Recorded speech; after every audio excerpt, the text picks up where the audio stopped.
Hey, it's Wick and Helen from Camino Provisions. Stay tuned. We're going to take you through a day in the life of a Camino pilgrim. People walk the Camino for different reasons. It might be spiritual, religious reason. It might be for adventure. It might be a way of unplugging from their normal everyday life. Whatever the reason or reasons are that someone might want to walk the Camino, they're all valid reasons, but the experiences of a pilgrim, the daily routine, it will be very similar, don't you think? Yes. And it will differ depending on what lodging you choose, whether you're staying in albergues, in other words, which is like a hostel type of environment, or whether you're at a hotel of a different size. Some people even stay at Airbnbs. So that will make a difference in your experience. But we're going to cover some of the basic experiential parts of a day in the life of a pilgrim.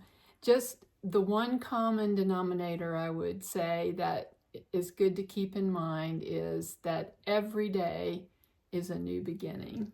The typical morning routine many times starts early, particularly if you're in an albergue, because whoever is the first up is kind of starts to get everybody starting to wake up. And some people like to walk very early. Depends on the time of year, how much light there is, that kind of thing. How hot it might be. And how hot later. It might get later. Yeah. So people get up, and whether you're in a hotel or at an albergue, one of the things you'll do is just get packed up for the day. Normally what we will have done and recommend is that you've sort of planned out, here's what I'm wearing for the day. If you haven't slept in it, a lot of times we sleep in it. Yeah. And just making sure you have everything, because once you leave, you've left. The other thing that you check the night before is there breakfast included in your lodging? And that can be true at an albergue as well as at a hotel. And it's normally just a simple continental style breakfast where you might have a roll with butter and jam and coffee and maybe orange juice, something like that. And they do have the best orange juice. They really do. But you want to check on that. And a lot of times what we find ourselves doing is we'll just have a little something, because then we want to get on down the road and then take a break. You don't have to feel like, oh, well, you have to eat enough to get you through the whole day, because you won't have to go too far before normally there are places to stop. So those would be things that are very normal for the way the day starts. And one thing to keep in mind, if you stay at an albergue, particularly the public ones, sometimes they're called municipal, you have to be out by 8 a.m. Yeah. And you have more leeway for checkout if you're staying at a hotel, or even some private albergues might have later times. But generally speaking, be ready to be packed and your morning routine finished so that you can be up and away by 8 a.m. Another thing that we like to do in the morning is to go ahead, even if you got one the night before, go ahead and get another stamp. A sello in your sello, credencial. and yeah, wherever you're staying, just go ahead and get it. One of the things that the Pilgrim office likes to see is multiple stamps per day, at least 2. And, we just feel like every place we go, basically, whether we stop for a meal and we see they have a stamp or not, that kind of thing, we go ahead and get them. Yeah. They're nice souvenirs too. Yeah. Your credencial or passport, Pilgrim passport,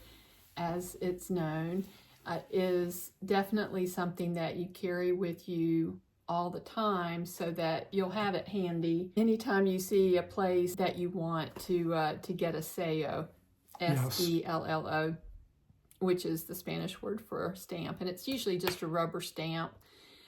You might have seen me going like that. It's a rubber stamp that they stamp onto your fold-out passport. Yes. Once you're out on the trail, out on the Camino, your experience will be different every day, really. Yeah. The same things are that you're walking and you're walking and you're walking. But as the landscape changes, the terrain changes, your speed will change somewhat. Obviously, your views change. And I would say that one of the parts of walking the Camino that is so meaningful to me, I think to both of us, is how much beauty there is and all the different landscapes that you can enjoy when you're walking a Camino. Every route has differences, and even on the same route, you will get everything from flat lands to mountain ascents and descents, and places where you can see for miles and miles, other places where you see what looks like just acres and acres of vineyards or grain fields, and it all is so beautiful. And so that's the sort of thing that happens as you're walking. And what you'll also notice is, and you'll experience yourself, people walk solo, and also people walk as couples the way we do. But even when you're walking together with someone, you can decide to separate out a little bit and spend some introspection and reflection time on your own, even if you're not actually by yourself walking. And then other times you end up meeting, whether you're solo or a couple, you meet people at dinners or lunches the day before and end up finding out your pace is similar, and you start putting together a Camino family, we sometimes call them. And so that's the sort of thing that can happen on the Camino. That is one of the most special things. It's just meeting people from all over the world and having all that time as you're walking to talk with them, get to know them. But when you're ready for alone time, you can do that too. So the other thing that has been a real blessing for us is that walking, things slow down. And because of that, you don't have to have a whole lot else on your mind. I mean, you're basically just putting one foot in front of the other, enjoying the view, maybe enjoying some conversation with someone, and then repeating that a lot. And so it's very day after day. Day after day. But it's really a nice thing that you're not having to consider 100 different things like sometimes we feel like we're doing at home. Yeah. So it's a real nice routine. So after walking for normally a couple hours, sometimes we do a little less or a little more. It just depends on what you run into as far as a place to catch something to eat. We will take a break. We have found, we had some sage advice from Helen's dad, who was in the Army in World War II, and his advice was make sure to take a break every hour. And that's really good advice, just to get a little bit of rest. But then as you get towards midday, you really do want to start looking around for where am I going to get a meal, if that's what you want, or at least a snack. And the idea is just to get off your feet for a little while, take a break from walking, and to have whatever kind of food you might want. And then, of course, the other thing that we're doing all the way along is staying hydrated. We can't overemphasize just how much water you want to be drinking, or Aquarius, which is there in Spain, is electrolyte drink, something, but to look for those kinds of things. And I would say you should look at what your route will be before you leave your albergue, or if you need to ask your hospitalero, your host at the albergue, or even the desk clerk at a hotel, ask them with the map, ask them to show you on the map, how far away there might be a cafe where you can get something to eat and use the bathroom. And that is also a big tip. Anytime you can take a break where they have a bathroom to use, be sure to go in and buy a little something. That's what the protocol is. You don't want to just barge in and try to use their WCs, their toilets, without buying something, because these people have to keep it up and everything. So be a good pilgrim and a good guest in the country, and buy a little something. And buying a little something might be some sort of a snack that you might not want to eat it just then, but it might be a good thing to always have some sort of little snack in your backpack as you're walking, because it may be that you have to walk farther than you thought to find a cafe that has lunch or a meal. And so you might need some sort of snack to tide you over until you can find a place for an actual meal. So yeah, we like to carry some nuts generally, or fruit. And the other thing we joke about, because we never do this at home, but sometimes when we're on the Camino, we look at Snickers bars like superfood,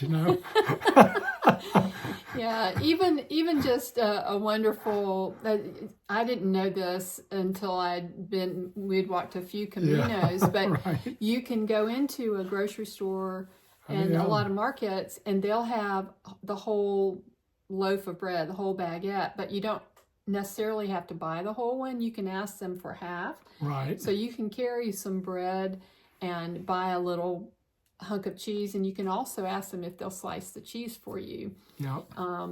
Those are some more good snacks that we carry with us. Yeah. So figure out what your favorite snack is, and have a little something on hand in case you have to walk farther than you thought. Yeah. Now you've stopped, you had a nice break, you've had a meal, and you start to understand, well, why do the Spanish have siestas? And you're realizing, I'm starting to understand this. However, a lot of the time, you have to keep walking. And so one of the things that you do in the afternoon particularly is, again, to stay hydrated, just to take your time. It's okay to take a break and get even 10 minutes off your feet can make a big difference. When you take breaks, one thing that we haven't mentioned yet, which is always a good idea, is take your shoes off, put your feet up on your pack or on a bench nearby or something, and change your socks if they're damp. Have an extra pair of socks that you can easily get to, and switch out for the damp ones. And then you'll see people walking on the Camino all the time with their socks tucked in some of the straps of their backpack, drying out, flapping in the breeze. But that's because they're rotating their socks so that the dry socks will be less likely to cause friction, which friction can cause blisters. So you want to do that just as way of caring for yourself. And if you have any hot spots where you're getting redness or what we would call a pre-blister, deal with them immediately. Whether you're using some sort of petroleum jelly or one of the hiker lubrications that we recommend in other videos, go ahead and reapply that. Yes. Put the dry socks on, and deal with it right away so it doesn't turn into a blister. And we have a whole video on blister treatments and how to take care of your feet.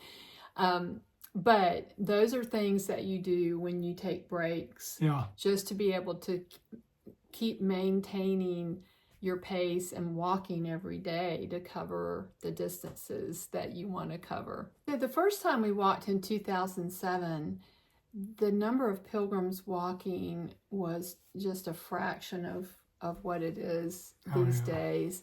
And so things have changed to the point that whereas on that first trip, we stayed in albergues the whole way, and we just would walk up and make sure there was a bed and start our afternoon and nightly routine as we checked in. But you might not want to be that spontaneous anymore, just depending on your adventure level.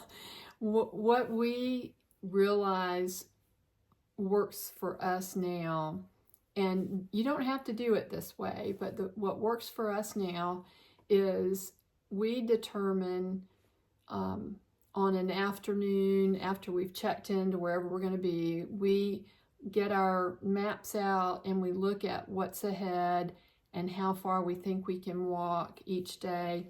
And then we use a booking site, like a hotel booking site, to see which places have availability on the next 2 or 3 nights. And we don't typically go further ahead than just 2 or 3 nights booked at a time. But we do go ahead and book a room or a bed depending on what's available, because not every town will have every type of accommodation. And so you have to just be super flexible, or you have to be ready to look like we do on a booking site and see what might be ahead. So for us in the afternoon, we typically know, oh, we've got a reservation at such and such place in such and such town. And so we know that that's our destination. And we've made that arrangement based on how far we know we can walk in a day, and do that day after day. So we've got a specific goal of what town we're going for that reason. Were you going to say something? Well, the other thing I was going to say is if you have decided that you want to use the pack service to carry either a big pack or a suitcase even, and you're just carrying a day pack, then you have to have a place where they know where to drop your bag. So again, these are things that you have to decide what's right for you. As we've aged, we have found that walking with less weight is good for us. We don't recommend that for everybody. It's really a personal decision. And the same thing about albergues versus hotels. Your budget, can you sleep at night with other people? Just all those kinds of things. So again, there really are a lot of nice accommodations. They're not terribly expensive, and you'll be able to figure it out as you go. I will say that if you decide, like we do, that you are going to have something transported by the transport pack people, and there's several different companies that do that now, and depending on what region of Spain you're in, it might be a different company. But if you do decide to use that, albergues will not accept transported suitcases or backpacks, because that's a kind of a new ruling, maybe within the last 1.5 or 2 years. So if you are planning to use a transport service like that, you will need to be staying in a hotel of some description, because the other thing is, typically Airbnbs are, the way the Airbnb works is that you typically have to go get the key. Anyway, it's locked up, so a transport service cannot leave your bag securely if they're transporting it. They can't leave it at an Airbnb apartment or room. So the only time you can have your bag transported that I can think is if you're staying in a hotel. And then typically a hotel will have an area in their lobby that's secure, that the transport services leave bags, backpacks, whatever it is.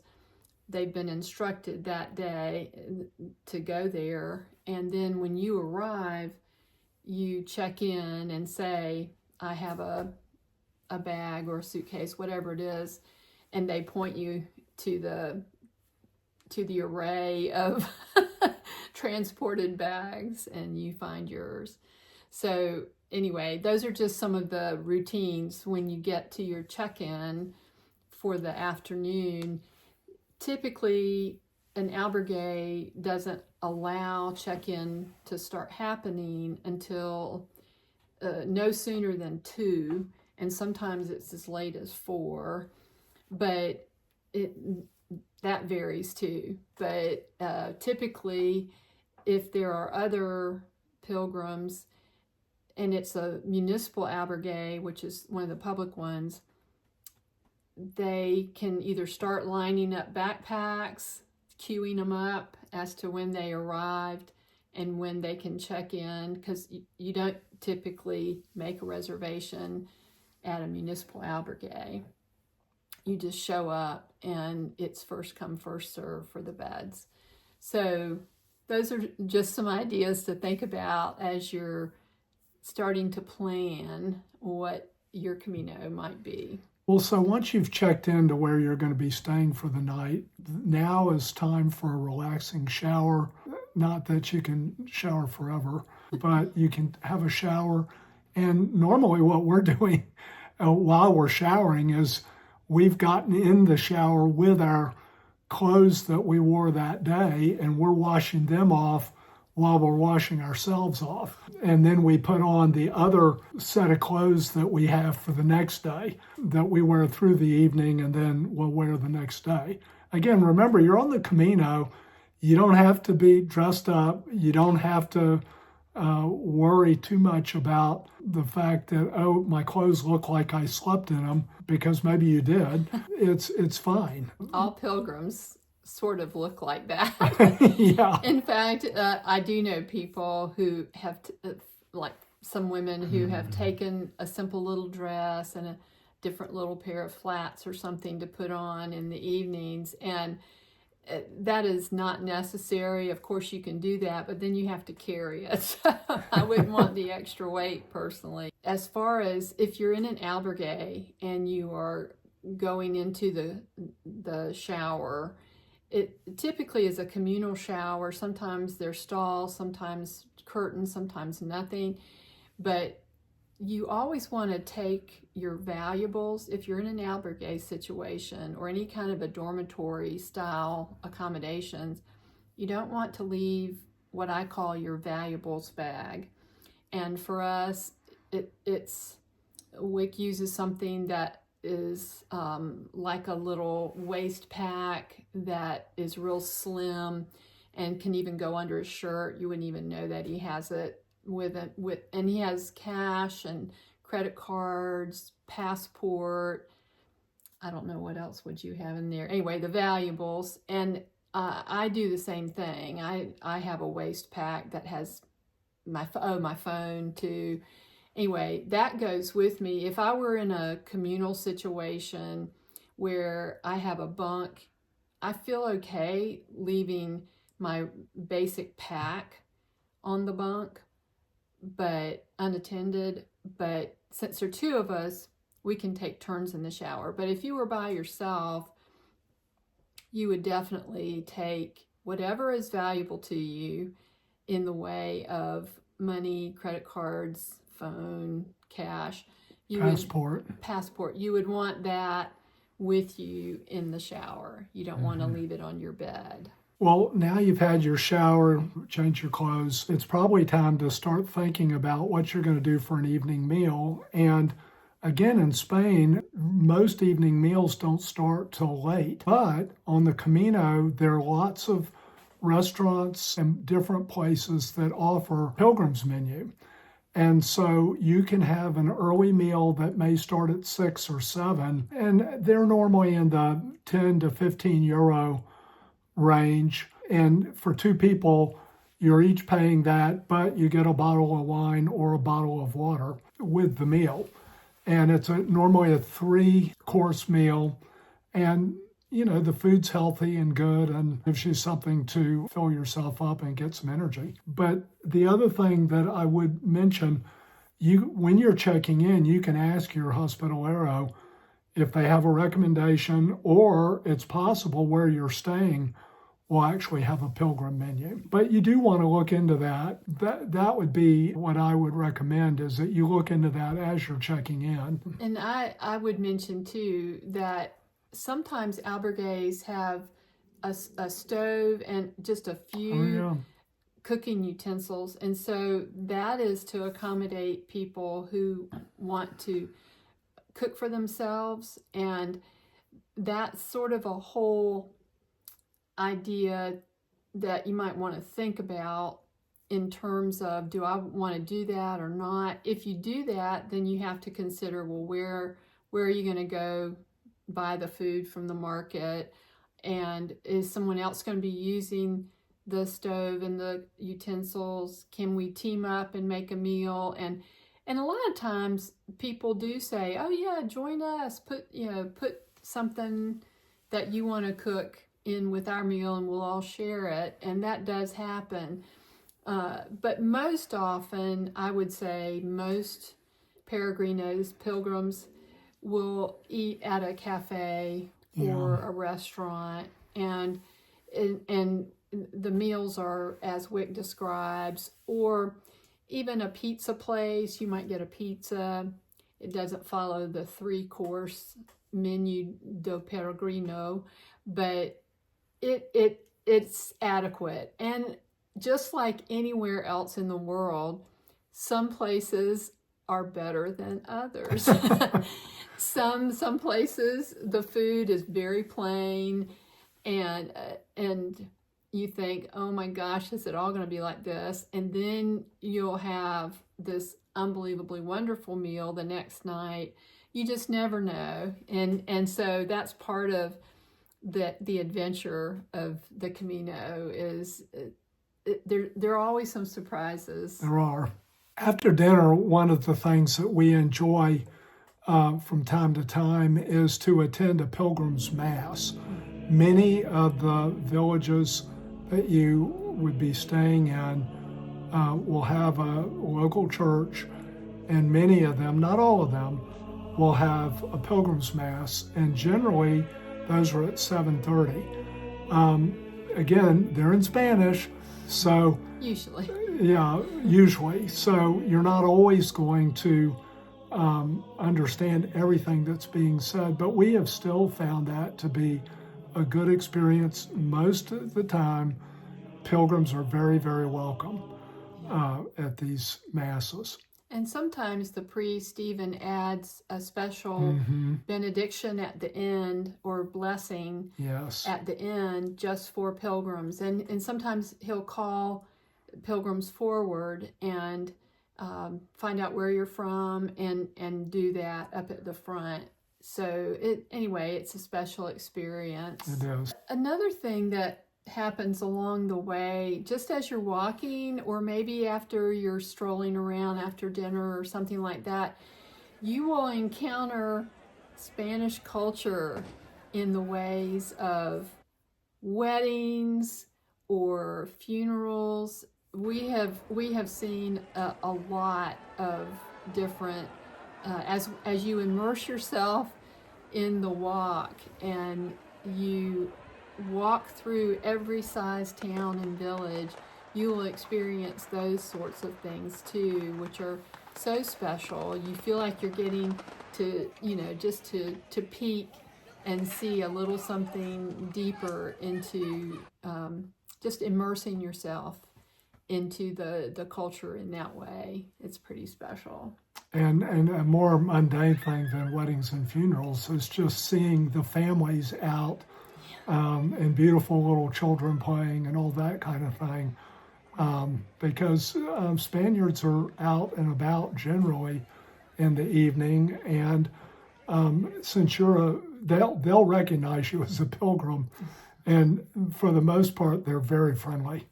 Another thing to mention, because more and more people have phones with them that need charging, is wherever you possibly can along the way, if you stop for a break somewhere at a cafe and you see an electrical outlet that is available, you can charge up your phone a little bit.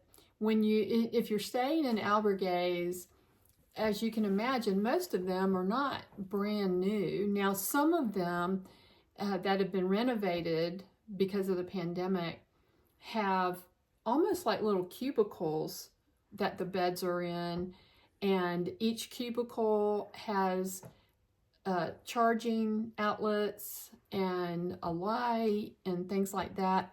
But some of the old school ones that are just big dormitories with bunks in them still just have a few wall outlets around the way. So just be aware that you're going to share the electrical outlets to charge things because there are other people needing to use them too. But figure out before you go to the Camino how you want to kind of journal or keep track of your experience. For me, I see the world through my camera lens and love recording memories that way. And at the end of each day, I'll create a folder or an album in my photo library and name it the departure city hyphen destination city for that day, and then the date. And I'll put all of the photographs and videos from that day into that folder. And that is my way of journaling and keeping track so that I can look at those and reflect on what the experiences of the day, what thoughts I had that day. Some people love writing, and just be aware that any physical journal that you want to take and pen is going to add weight. So if you can get happy with an electronic journal that you can do on your phone, that would be the lightest weight one because you'll have your phone with you anyway. But those are just some thoughts about journaling or keeping track of your trip.